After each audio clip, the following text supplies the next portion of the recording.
Are you a technician who wants to set yourself apart? Then the Trusted Technician podcast is for you. I'm Derek Hoferter, coach and trainer at SBE, and on this podcast, we will have experienced HVAC coaches and trainers, as well as top-performing technicians, all sharing their tips and strategies to help you be more successful. Welcome back to another episode of the Trusted Technician podcast. I'm Coach Derek, and today's guest is Hunter with D&R Heating and Cooling. They're out in West Virginia. Hunter, welcome to the podcast. Thanks so much for having me. Yeah, no worries, man. To get started, Hunter, tell us a little bit about why are you an HVAC technician and how did you get into it? I kind of just stumbled into it. All throughout school, high school, I was going to be a chemical engineer. That was my one and only. Then I figured out what chemical engineers do and didn't want to do that anymore. So I wanted to do something, and I wanted to do something like construction, electrical, something. And I got a phone call like, "Hey, my buddy's hiring, HVAC installers." Oh, they put an air conditioner. Okay. And I got a phone call a little bit later. "Hey, I heard you want a job." Sure. And that's where we're at now. I've kind of just fell in love with it. How long ago was that you got that call? About 6 years. About 6 years. Right. Side question, what is it that chemical engineers do? A lot of math. Oh, okay. A lot of sitting behind desks doing math. Okay. So more math, less chemicals? Yes. All right. I can understand that. So what is it that you love so much about being an HVAC tech? What do you enjoy about it? Oh, it's like everything put together. I do a little bit of plumbing, do a little bit of wiring, a little bit of electrical. The major thing that I love is the fact that I'm constantly figuring things out. Like every system is a puzzle. I got to figure out what pieces are working, what's not, what's going on there. So it's always a challenge every day. So is that what you were hoping for out of the engineering route, like the chemical engineering? I was hoping for the money. Okay. Yeah, I get it. Engineer, that's a good route to go. All right. So you like the problem solving, you like the puzzles, you like the money. What do you find to be the most challenging aspect of being an HVAC tech? At the moment, the hours. The fact that you could be done at noon, you could be done at midnight. That's really hard for my brain to juggle. It's hard to make plans, but that, and then getting in my own head, right? So customer interactions, I'm either on fire or I get in a slump and I'm overthinking stuff and I get my own. Okay. Are you superstitious at all? Do you view things as being like patterns of like, hey, 2 or 3 things, it's one way or the other, or how do you get into your head about it? I have a bad problem where I'll have conversations with myself, speaking both sides of the story. So I already know what you're going to say because I've already said it to myself 30 times. And then when people get off that script, it throws me off. Okay. So you're making like some assumptions, calculate into that. What are you using to make those assumptions? Is it anything connected really to anything? Nothing. It's kind of like a branch. I'll start off with, I say this, they say that, or they could say this, or this, or this, or this. And it runs like 1,000,000 miles an hour. That sounds and then I have exhausting. answers for everything. It is, but that's how my brain functions. Yeah. Which I think is probably good with the mechanic side of what you do, right? It is, but when it comes to actually talking to people, that's my biggest struggle at the moment. Okay. So, but you do well. That's why you're here on this podcast as a guest, is that you do pretty well. So how do you manage that? I try to shut those voices out as much as I can. When they start coming in, I start singing songs in my head.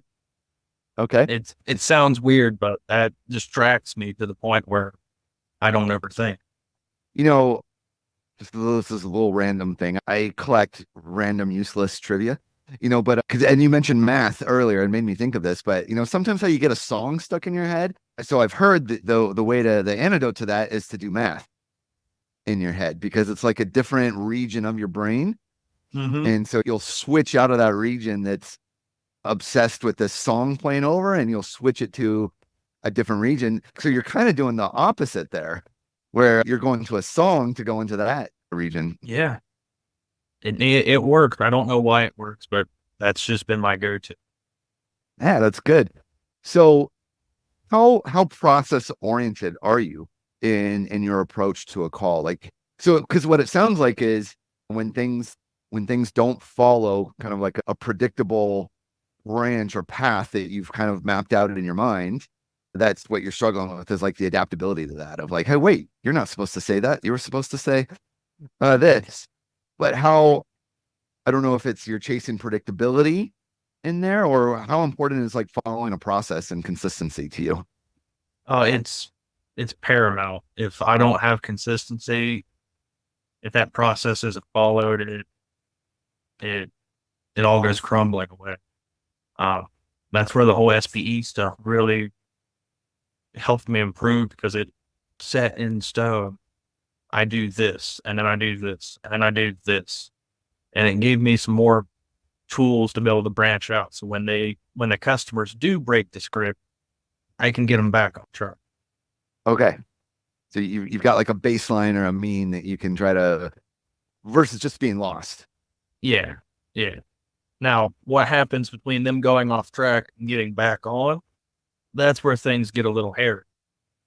Well, Sometimes it works, sometimes people are unpredictable. they are. Yeah. Okay. So you said that following a process is paramount for you, and obviously you do well. So you must do a good job of trying to stick with your process. Kind of give for people who aren't familiar with, the SB process or the trusted advisor process in your mind, like in your own words, what do you think is the purpose of the process that you follow? So I have to steal this from Will Smith, not the famous Will Smith, the other one. Not the one that got slapped or that was the slapper? Exactly. He puts it beautifully. The process is just a set of guardrails that keep you from messing. It keeps you caring about that customer. Because if we truly 100% cared about that customer, we wouldn't need coaching. We wouldn't need processes. We'd already be doing all this. So just that process, step 1, step 2, step 3, so on and so forth, is just keeping you on the right path. Yeah, I love that, by the way. The terminology that you use, the guardrail, in my mind, it's kind of like, driving down a road where there's like a cliff or something like that, right? And so what's the cliff? Oh, the cliff is you losing all trust in that situation. You lose all trust, you've lost everything. What are the things that would cause a technician to go off the cliff and lose trust? Like what are some of the examples of what's the cliff look like? So, I mean, if we get like ahead of a customer, right, where we're trying to push sales, like you need a new system. Basically, if you use the word need, you're going off that. But that's yeah. So that's good. Like, so if I'm like, Hunter, you really need to clean those coils. That to you is like I'm flying off a cliff. Yep. Versus the other way you go, staying on that path would be, hey, Derek, what do you think this does to your system? We're staying in those guardrails. We're not getting ahead of that customer. We're not going off the cliff. That's really good. I hope people listening to this are making note of striking that word need. Yeah, because people need very few things: air, water. None of that is related to heating. Yeah. So everything there is wants. Yeah. Like I want it to be cooler in my house. Yeah. I want it to be warmer. You want the system to last. This is really good stuff because that's dope because in the technician's mind and the mechanical system, works under rules, you probably don't mean it that way, right? Because the system Yeah. needs, if a motor is overamping, it needs a new motor. Yeah. And that was a struggle for me for a long time, was trying to separate the mechanical side and the people side, because they're not the same. Machines need things to run. Okay. But the people paying for the machines, they may not need it. Mm. And if you just come right out the gate and say, hey, you need this, you're losing all your trust, and you may not get that piece of machinery working the way it needs to. Mm. So you're doing wrong by that piece of equipment, and you're doing wrong by the customer. This is fascinating, especially with something that we could talk about, because I know you have a decent amount of success with like add-on type of things, and equipment like hard starts, which is even like further removed from the need category, Yeah. right? Like the capacitor, we could debate it, obviously a system needs a capacitor to run. The homeowner might not see that as a need, but now to go to something like a hard start, that's even further removed from a need. So how do you do so well with that? It comes back to staying with those guardrails. Again, they don't need anything. It's all about wants and being able to show them. So like I would do this still do it with demand calls, warranty calls, service calls, tune-ups, right? Any possibility. You're doing your inspection of the system, making sure it's all working right. And I mean, it's as simple as grabbing the homeowner and be like, hey, come look at this. I think you need to see it. And you show them what their system does normally. And for the example of the hard starts, is you just show them the difference. So if you, set your meter to max, you show the max starting amps of that air conditioner. It may be something like 60, 70, 80 amps. Well, that's a lot. And if you're like, well, how much is it? Well, you can do the math, amps times volts equals watts. And you can show them, hey, 80 amps is, real quick, 80 amps is right around 19,000. That's 190 light bulbs. That's a lot of power. Yeah. And then you can show them the difference. You hook the hard start up, you turn the AC back on, and whoa, it dropped it down to 40, or it dropped it down to 50. Well, that there has took our 19,000 down to 12,000. We've just cut out 70 light. And at that point, they almost sell themselves. Again, I'm not telling them to need it. I'm showing them the difference of before and after, what your system is and what it could be. And it's as simple as, hey, look at this. Look at the power difference. Do you want me to finish it? It's already halfway installed. This would be what your system actually does. It's not a brochure. It's not a promise. It's right there. All I got to do is put the 2 screws. That's so good. That's super cool. And A, I thought you didn't like math and you just did some math for us. But B, you're using your tools almost more than your words, right? You're not using your words to sell anything. You're letting your tools just show that this is real.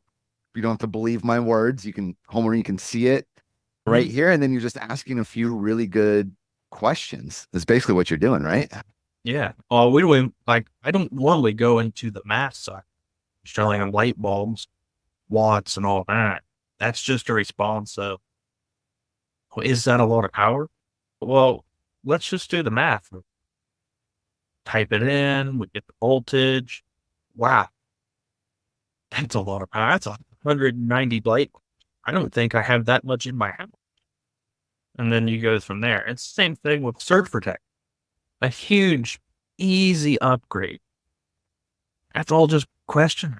Hey, how's the power? Well, that power's okay. Does it ever flicker? Let power ever go off, come back off? Yeah, sometimes. What do you think that's doing to your system?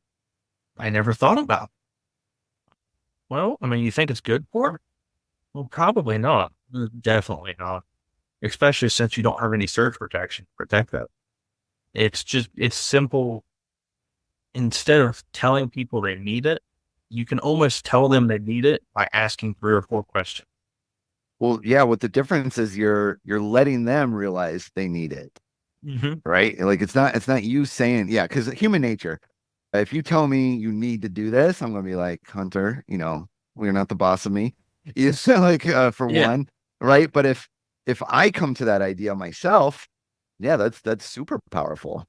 Well, then in the same breath, you decide, you know what, that's not a problem. Cool. Nothing gained, nothing lost. Versus if I came out the gate and said, hey, Derek, you need this. Now you're getting all defensive. We've lost all that trust. And the only thing I did was lose trust. I already wasn't going to get the sale. I already wasn't getting commission because you don't want it. But now I've lost every other opportunity down the road. Yeah, this is so good. How do you extend this out to maybe, because it's one thing, of a hard start kit, right? Which is awesome. Like, cool, especially, like maintenance visits, tune-ups. It's a great way to always find opportunities on those visits. What if we extend it out, though, to that moment where the homeowner is trying to figure out, do I make the repair or is it time to go for a new system? And they're like, Hunter, which do I need to do? Or they're almost like setting a trap for you a little bit, right? On you weighing in on a need. How does this extend out? I absolutely love it because I just spin it right back onto them. It's like, well, I mean, it's not really a fair question. I can do everything myself, right? It's not my house. It's not my money. At the end of the day, I'm going home to air conditioning. I have AC in the van. I have AC at the house. It don't matter to me. What is it that you want to do? Again, that makes them laugh, chuckle, kind of resets this whole thing and then puts the ball back. If you can make people laugh, if you can make them have a good time, then they're going to be a lot easier to work with. I love that. Why do you think that homeowner is asking that question? Especially in that moment, that's a critical juncture. You're going to run into that all summer long, right? Where they're at that juncture. What is the homeowner? Because everything you said is so true. It's not your house. It's not your money, and all those things. So why is the homeowner trying to put this decision on you on should I replace or should I repair? One of 3 things in my opinion, either they have no idea and they trust you. In that case, we can give them our best opinion. We can try to educate them a little bit, help them make their best decision. 2, they are trying to put the blame on somebody. If they make a wrong decision, well, that. And a third thing is they're trying to set a trap. If you just jump right off the gate and say, you should replace it. Well, then they know your true intentions and you've lost all trust. They're like, aha, I knew it. You were just a salesperson. Exactly. Yeah. So it's one of those 3 things, which jumping straight to the conclusion of let's replace it is the wrong answer for all 3. Oh, wow. Yeah, you're right. So I think that's such a good approach because a lot of technicians obviously don't want to fall into the trap, right? But I don't think most technicians realize it can potentially be a trap. Because you're right. The way that most technician is going to answer that is, well, if it were me, I'd just replace it. Yeah. I mean, we're telling the truth. I mean, it may be 20 years old. It may be a hunk of junk, but it's not our hunk, their hunk. The question, I'm just curious your thoughts on this because we're at this juncture, right? People repairing, replacing, which is a good, summertime conversation. Do you think the biggest, because at some point, every homeowner decides, you know what, it's time. Like that's inevitable, right? That's going to happen. Different people, though, have different strategies to when they finally arrive at that moment. Do you think it's more a matter of how old the system is, the years, or do you think it's more about the money that they've already put into it? Like, which do you think weighs heavier on somebody? In my opinion, I think it's more about the technician than it is either one of those things. Oh, tell me more. So you could have, a 50-year-old system that they put $100,000 in. But if you have a technician come out, they get like a bad feeling off. They don't trust. It doesn't matter what that guy's say. More than likely, they're not buying a system. Versus you can have someone with a lot of trust that just out of warranty, they haven't put a whole lot of money into, but, this guy's doing a good job explaining things. He's showing me the issues. Maybe that's not broke right now, but are wearing out. Let's go ahead and replace it.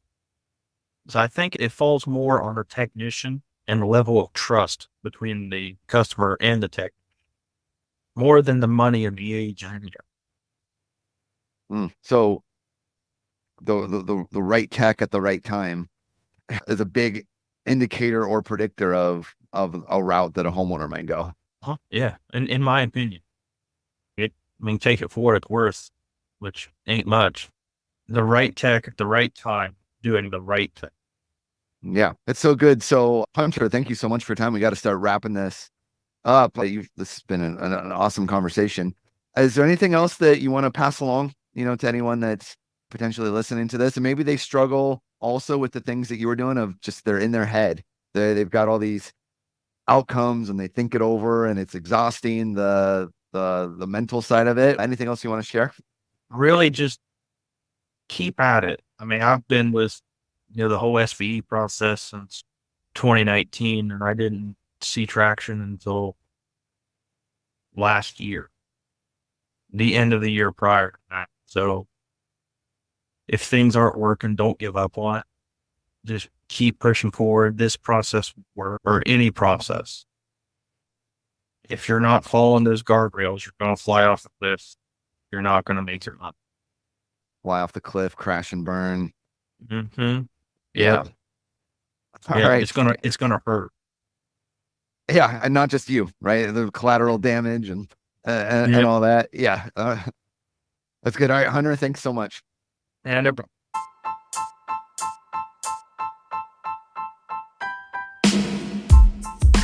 Thank you for listening to the Trusted Technician Podcast. If you would like to learn more about SBE, you can find us online at sbeodyssey.com. If you enjoyed today's episode, we would appreciate it if you would leave us a review. Thank you for tuning in, and we'll see you next time.